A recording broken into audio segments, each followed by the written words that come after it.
குஸ்கா செய்கிறதுக்கு ஒரு சின்ன துண்டு இஞ்சியை சின்ன சின்ன பீஸாக கட் பண்ணி எடுத்திருக்கேன்.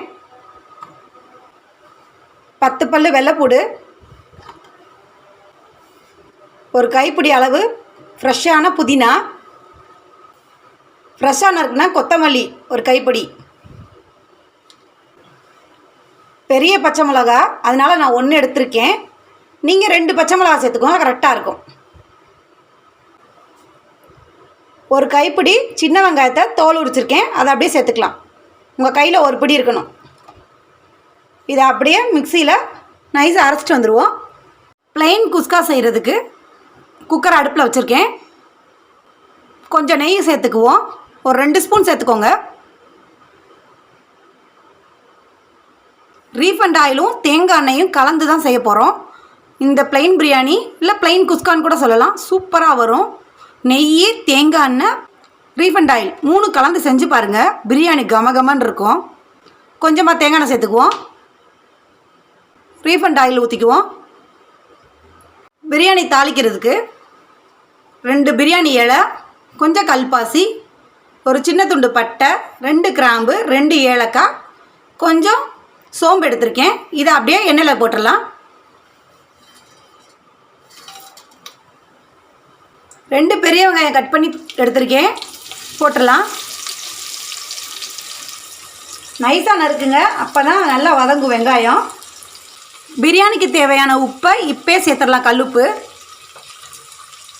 அப்போ தான் வெங்காயம் நல்லா வதங்கி வரும். நல்லா வதக்கி விட்டுருவோம். வெங்காயம் நல்லா கலர் மாதிரி செவந்து வரணும். வெங்காயம் நல்லா செவந்து வந்துருச்சு. 2 தக்காளி பழம் கட் பண்ணி எடுத்துருக்கேன், அதை சேர்த்துருவோம்.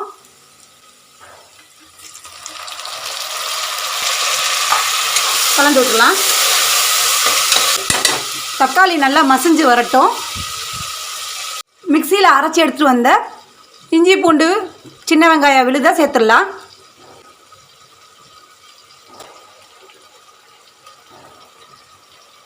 நல்லா கலந்து விட்டுருவோம். நல்லா வதங்கி மேலே எண்ணெய் பிரிஞ்சு வந்திருக்கு. இப்போது நம்ம மசாலா பொடியெல்லாம் சேர்த்துடலாம். 1/2 ஸ்பூன் தனி மிளகாத்தூள், 1 ஸ்பூன் பிரியாணி பவுடர். நீங்கள் எந்த பேக்கெட் மசாலா எடுத்தாலும் ஓகே தான், இல்லை வீட்டிலே நீங்கள் அரைச்சி வச்சுருந்த பிரியாணி பவுடர் இருந்தாலும் யூஸ் பண்ணிக்கோங்க. ப்ளைன் பிரியாணி, ப்ளைன் குஸ்கா சூப்பராக வரும். பிரியாணி பவுடர் 1 ஸ்பூன் சேர்த்துருக்கிறதுனால 1/4 ஸ்பூன் கறி மசாலா தூள் கலந்துருவோம்.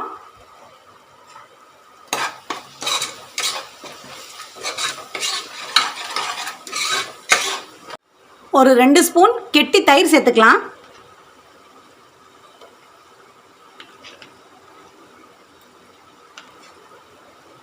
கலந்து விட்டுருவோம்.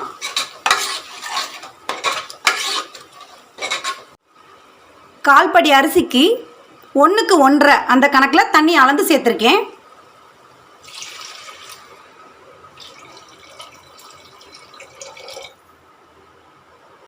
தண்ணி நல்லா மலமலன்னு கொதிச்சு வரட்டும். அப்புறம் அரிசியை சேர்த்துக்கலாம். 1/4 படி பாசுமதி அரிசி எடுத்து கழுவிட்டு நல்லா 1/2 மணி நேரம் தண்ணியில் ஊற வச்சு எடுத்திருக்கேன். தண்ணியை வடிச்சிட்டு தண்ணி நல்லா மலமலன்னு கொதிச்சிருச்சு. இந்த ஸ்டேஜில் நம்ம அரிசியை சேர்த்துடலாம்.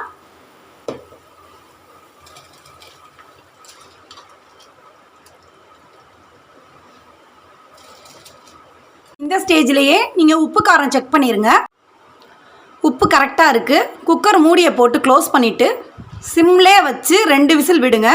விட்டுட்டு ஆஃப் பண்ணிடுங்க அடுப்பை. 10 நிமிஷம் கழித்து ஓப்பன் பண்ணி பார்க்கலாம்.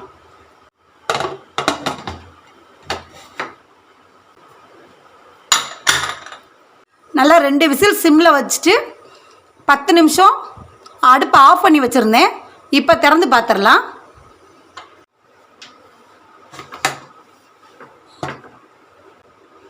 நல்லா சூப்பராக உதிரி உதிரியாக வந்திருக்கு. இறக்க போகிறதுக்கு முன்னாடி ஒரு ஸ்பூன் நெய் சேர்த்துட்டு இறக்கிடலாம். சூப்பராக சுட சுட ரைஸ் எல்லாம் கொஞ்சம் கூட உடையாமல் பொல பொலன்னு ப்ளைன் பிரியாணி நமக்கு சூப்பராக ரெடி ஆகி வந்திருக்கு. இதே மாதிரி உங்கள் வீட்டிலே செஞ்சு பாருங்கள். இது மத்தியானம் லஞ்சுக்கு லஞ்ச் பாக்ஸ் ரெசிபியாக கூட நீங்கள் கிட்ஸுக்கு செஞ்சு கொடுத்து விடலாம். செம்ம சூப்பராக இருக்கும். சைடிஷ் எதுவுமே தேவையில்லை இந்த பிளெயின் பிரியாணிக்கு. கெட்டியான தயிர் வெங்காயத்தை மட்டும் வச்சு சர்வ் பண்ணிடலாம். இதே மாதிரி உங்கள் வீட்லேயும் செஞ்சு கொடுத்து பார்த்துட்டு எப்படி இருக்குன்னு கமெண்டில் சொல்லுங்கள்.